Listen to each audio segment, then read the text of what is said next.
for I know the plans I have for you. You've probably heard Jeremiah 29:11 used as a promise that God has a wonderful plan for your future. But what if the people who first received those words had just been told something devastating? They were not going home. Not in 2 years. Not even close. To understand why Jeremiah 29:11 was actually good news, we need to go back to Babylon. Years earlier, in 605 BC, Babylon had begun tightening its grip on Judah. Nebuchadnezzar came against Jerusalem during the reign of King Jehoiakim. Some of the vessels from the temple were carried to Babylon, and this was the period associated with Daniel and other young Judeans being taken there. Then came 597 BC. Babylon struck Jerusalem again. This time, King Jehoiakim was taken away, along with members of the royal household, officials, craftsmen, and thousands of others. They were now exiles in Babylon. But Jerusalem still stood. The temple still stood. And that made one message incredibly easy to believe. This will all be over soon. A man named Hananiah claimed to speak for the Lord. He said Babylon's power would be broken. The temple vessels would come back. King Jehoiakim and the exiles would return. And then he gave them a timetable. Within 2 years. Hananiah even took the wooden yoke Jeremiah was wearing as a sign of Babylonian rule and broke it. His message was clear. God is about to break Babylon just like this. Imagine hearing that as an exile. Don't settle down.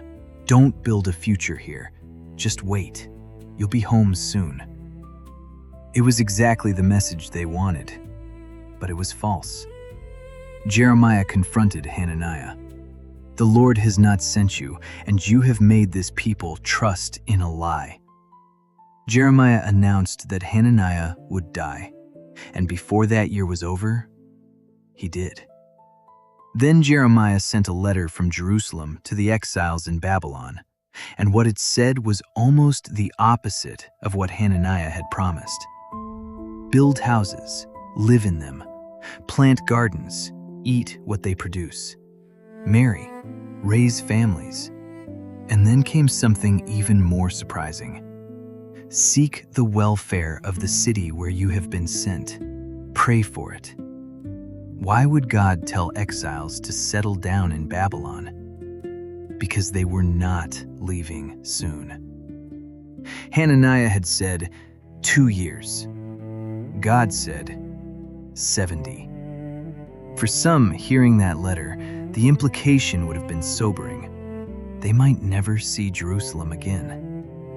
And only now do we arrive at the verse everyone knows. For I know the plans I have for you, declares the Lord. Plans for welfare and not for evil, to give you a future and a hope. Now it sounds different. This was not a promise of immediate escape. It was not a guarantee that every person's circumstances were about to become comfortable. It was God telling his covenant people, Babylon does not control your future. God does. The exile had an appointed end. God had not forgotten his people, and he would keep his word. But Jeremiah 29 does not stop at verse 11. God continues, Then you will call upon me and come and pray to me. You will seek me and find me when you seek me with all your heart. So the promise was not merely about getting back to Jerusalem. God was calling his people back to himself. And there is one more important detail. The you in Jeremiah 29:11 is first addressed to the exiled people of Judah. It was not originally a private guarantee that every believer would receive the career, marriage, prosperity, or future they hoped for. So should Christians stop finding encouragement in Jeremiah 29:11? No. We should understand the promise before we apply it. And the truth it reveals is powerful. God's people can suffer without being abandoned by God.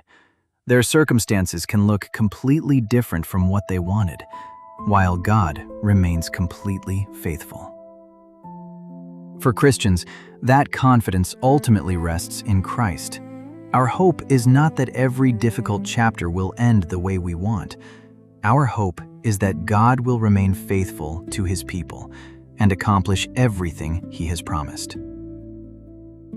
So the next time you see Jeremiah 29:11, remember Babylon. Remember the false prophet who promised 2 years. Remember God's answer, 70. Build, plant, pray, seek me, trust me. Because the remarkable thing about Jeremiah 29:11 is not that God's people avoided hardship. They didn't. It is that even in Babylon, God had not forgotten them.